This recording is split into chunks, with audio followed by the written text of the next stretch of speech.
Assalamualaikum warahmatullahi wabarakatuh. Perkenalkan kami dari kelompok 1 IPA 2. Di sini kami akan menjelaskan mengenai kingdom lantai dan peranannya, yaitu Bryophyta.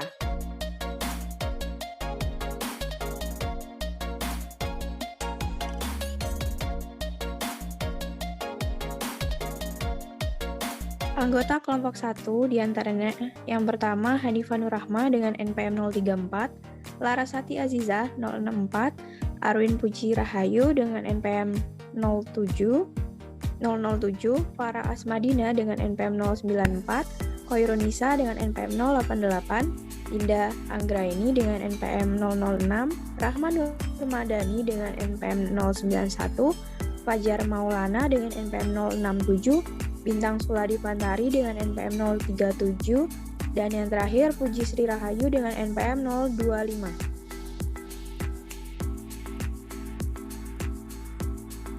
Yang selanjutnya yaitu mengenai karakteristik Bryophyta. Karakteristik yang pertama yaitu merupakan tumbuhan darat non-vasekular atau tumbuhan lumut tidak memiliki jaringan pembuluh darah walaupun menunjukkan struktur khusus untuk transportasi air. Kemudian yang selanjutnya ada merupakan tanaman yang utamanya hidup subur pada daerah-daerah yang lembab dan teduh, tetapi lumut juga mampu ditemukan di gurun, Arktik, dan dataran tinggi. Yang selanjutnya yaitu sporofit. Lumut tidak bercabang, berbentuk diploid, tanaman lumut tak bercabang, menghasilkan kapsul penghasil spora tunggal atau sporanium. Kemudian selain itu, sporofit bergantung pada gametofit untuk nutrisi dan berkembang di dalam organ seks wanita atau archegonia. Nah, yang selanjutnya merupakan tumbuhan yang tidak memiliki sistem vaskular, yaitu xilem dan phloem. Kemudian bagian dari tubuh lumut yang paling dominan adalah gametofit yang bersifat haploid. Zigot berkembang menjadi sporofit multiseluler. Kemudian karakteristik yang selanjutnya yaitu memiliki sel-sel plastid dan sel plastid dapat menghasilkan klorofil A dan B sehingga mampu membuat makanan sendiri dan bersifat autotrof. Nah, yang selanjutnya yaitu bersifat talus atau dapat dikatakan juga belum memiliki akar batang dan daun yang sejati. Kemudian mengalami metagenesis dan merupakan tumbuhan peralihan dari Talophyta dan Carmophyta. Karakteristik yang selanjutnya yaitu merupakan Bryophyta, permukaannya luar tubuh dilapisi dengan lapisan berlilin yang berguna untuk menahan masuknya air dan mengurangi penguapan. Yang selanjutnya yaitu akar berupa akar semu atau rhizoid yang terdiri dari beberapa lapis sel parenkim dan berbentuk seperti rambut atau benang-benang. Akar itu pun juga berfungsi untuk menempelkan lumut. Nah, yang selanjutnya akan dipaparkan oleh rekan kami. Selanjutnya yaitu klasifikasi Bryophyta. Yang pertama yaitu Hepaticopsida atau lumut hati. Ciri-ciri dari Hepaticopsida diantaranya yaitu berbentuk talus atau lembaran, pipih, dan berlobus. Bersifat dioecious atau heterotalus. Tumbuhan lumut heterotalus ini yaitu struktur yang digunakan untuk menghasilkan alat reproduksi jantan dan betina terdapat pada talus yang berbeda. Kemudian memiliki rhizoid yang tidak bercabang. Reproduksi seksual dilakukan dengan fertilisasi antara sperma dan ovum. Sedangkan reproduksi secara aseksual yaitu dengan menggunakan fragmentasi atau pemutusan bagian tubuh, menggunakan gemakap atau kuncup, dan menggunakan spora. Contoh dari Hepaticopsida yaitu Marchantia polymorpha. Berikut adalah struktur Marchantia polymorpha. Pada bagian sebelah kiri merupakan talus atau lumut jantan, dan di sebelah kanan merupakan talus betina. Struktur pertama yaitu terdapat talus yang merupakan fase gametofit. Kemudian terdapat rizoid yang berperan untuk melekatkan diri pada substrat dan juga digunakan untuk menyerap air dan mineral yang ada di substrat tersebut. Selanjutnya terdapat gemaka yang digunakan untuk reproduksi secara aseksual. Berikutnya terdapat anteridiofor, yaitu cabang pada gametofit jantan yang berupa struktur seperti payung dengan puncaknya berbentuk cakram.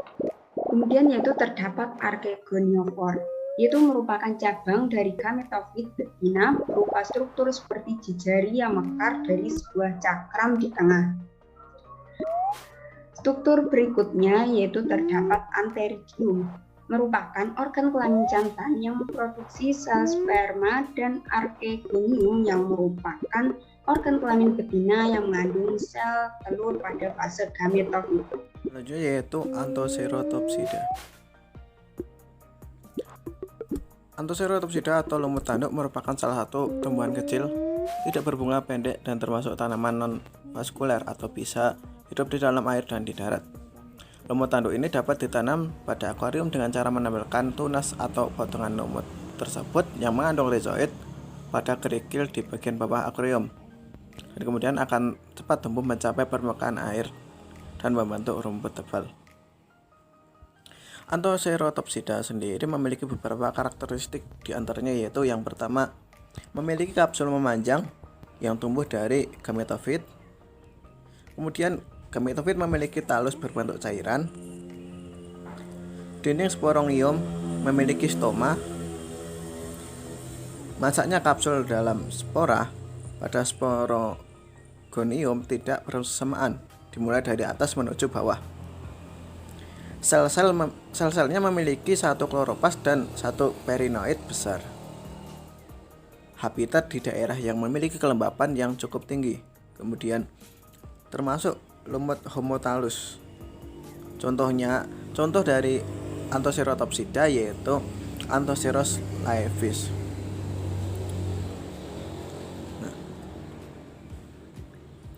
Kemudian untuk struktur dari Anthoceros laevis sendiri terdiri atas gametofit, sporofit, dan sporangium. Gametofit adalah struktur yang menghasilkan gamet, kemudian sporofit adalah struktur yang menghasilkan spora, dan sporangium adalah kotak spora yang digunakan untuk menghasilkan spora. Selanjutnya yaitu ada klasifikasi Bryopsida.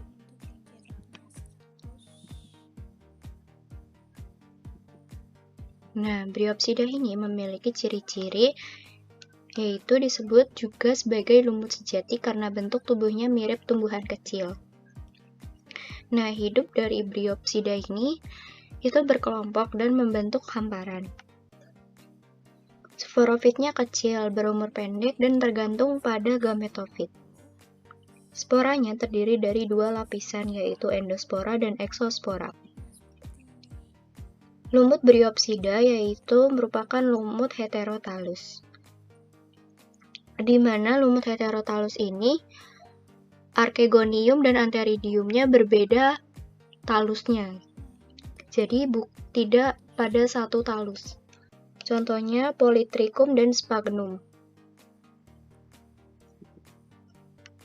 Struktur dari Polytrichum.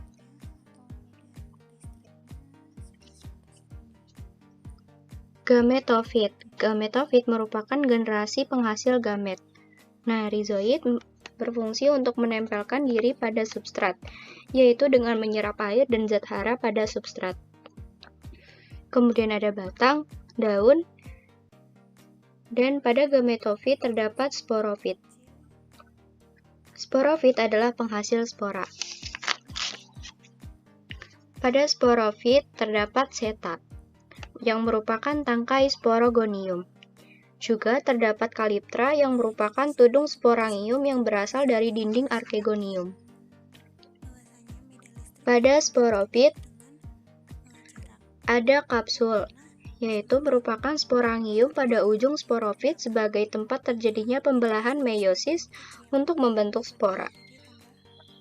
Sporangium berbentuk kapsul, memiliki kalitra sebagai penutup.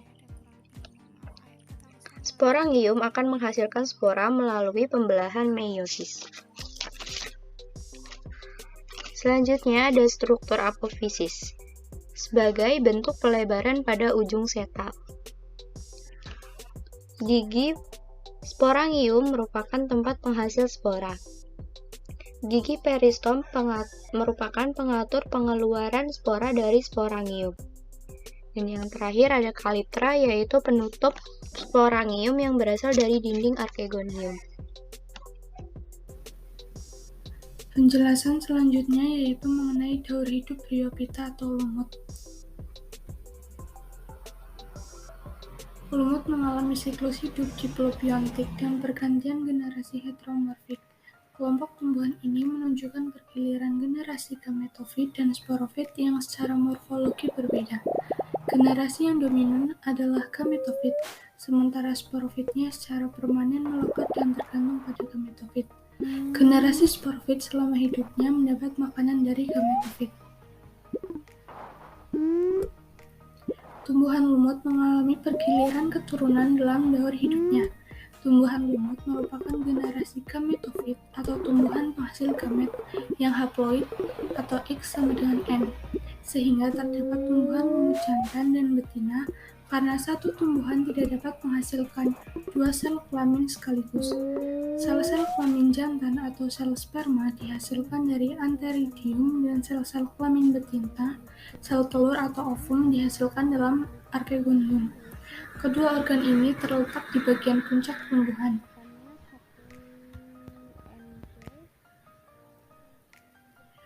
Untuk metagenesis bryophytanya yaitu pada siklus hidup tumbuhan lumut, sporofit menghasilkan spora yang akan berkecambah menjadi protonema. Selanjutnya dari protonema akan muncul gametofit.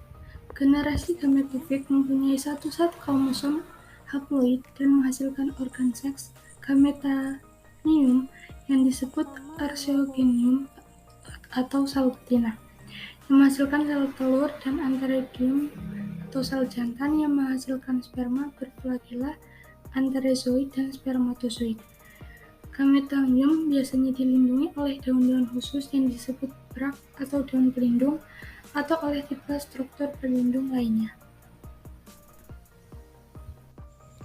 Yang selanjutnya yaitu terjadi fertilisasi sel telur oleh antherozoid yang akan menghasilkan zigot dengan dua set kromosom atau diploid. Zigot yaitu awal dari generasi sporofit.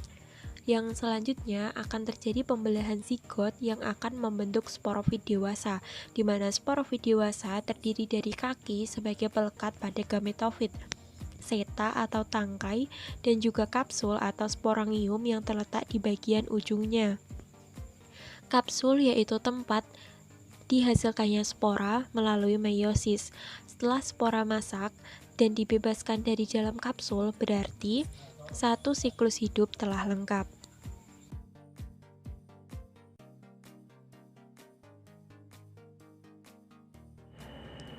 Selanjutnya yaitu ada peranan dari bryophyta. Peranan menguntungkan bryophyta. Bryophyta memiliki peranan yang sangat penting terutama bagi kehidupan manusia maupun makhluk hidup lain. Peranan dibagi menjadi dua, yaitu peranan ekologi bryophyta dan peranan pengobatan bryophyta. Untuk peranan ekologi sendiri, lumut atau bryophyta yang hidup di hutan-hutan atau di atas permukaan tanah ternyata dapat mencegah erosi tanah, mengurangi bahaya banjir, dan mampu menyerap air, sehingga dapat menyediakan air pada musim kemarau. Lumut yang sudah mati pun ternyata dapat dimanfaatkan sebagai penambat zat organik dalam tanah atau pupuk, sehingga tanah tersebut akan menjadi subur dan cocok untuk tumbuhan lain.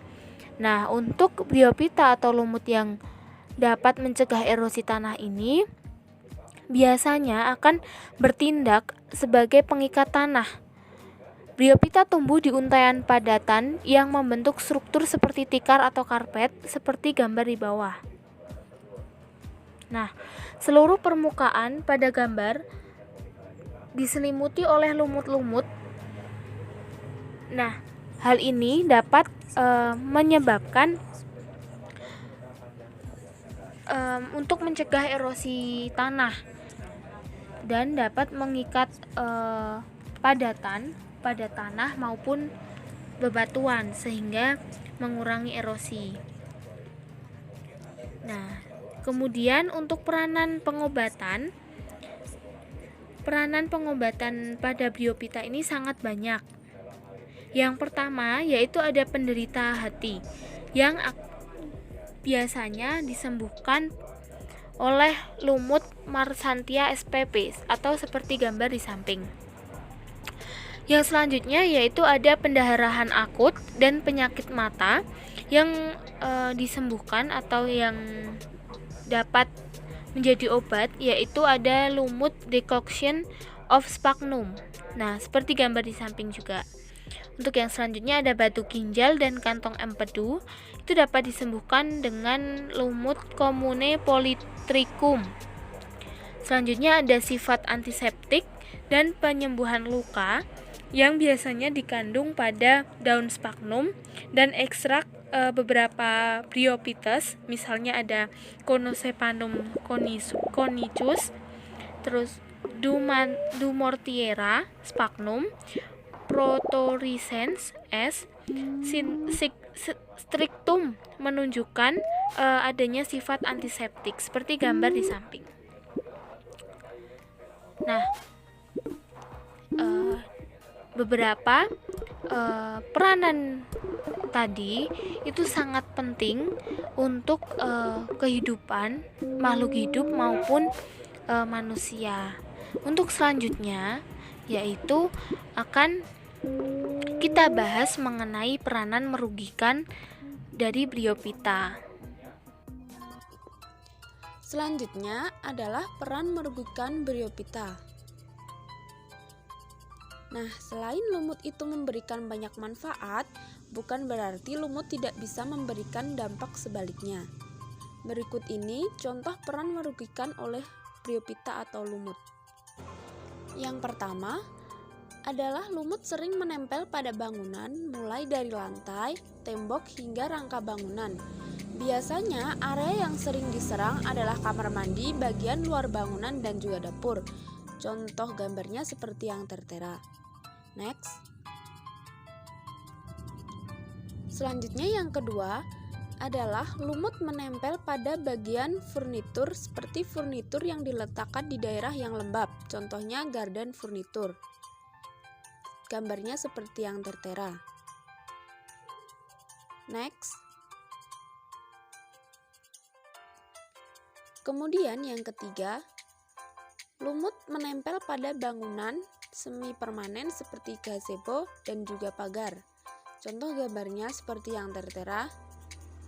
Next.